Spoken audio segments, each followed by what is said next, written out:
بعض لوگوں کے ذہنوں میں یہ بات آتی ہے کہ اگر کوئی شخص حنفی ہے یا شافعی ہے یا حنبلی ہے یا مالکی ہے، اس کے ذہن میں یہ بات آتی ہے کہ آپ فرقہ واریت پھیلاتے ہیں اور آپ اپنے آپ کو مسلم کیوں نہیں سمجھتے، آپ ائمہ کی تقلید کیوں کرتے ہیں۔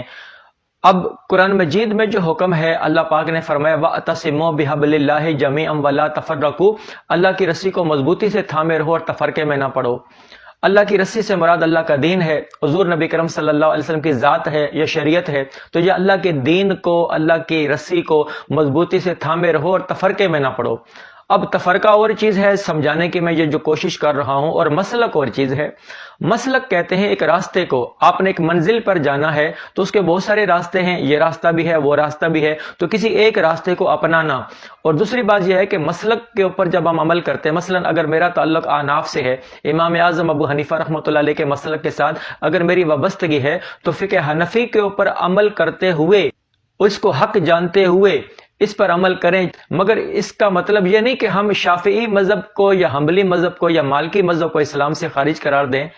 تو مسلک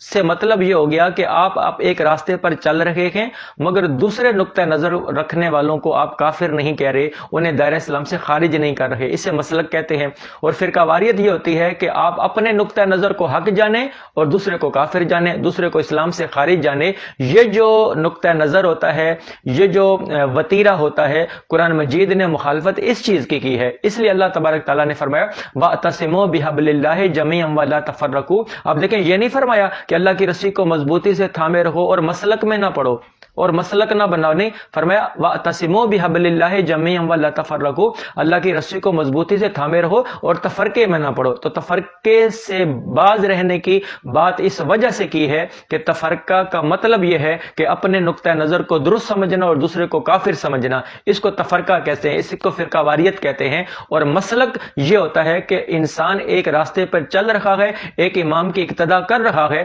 مگر باقی ائمہ کا جو نقطہ نظر ہے اس کو بھی حق پر سمجھتا ہے، اسے اسلام سے خارج نہیں سمجھتا۔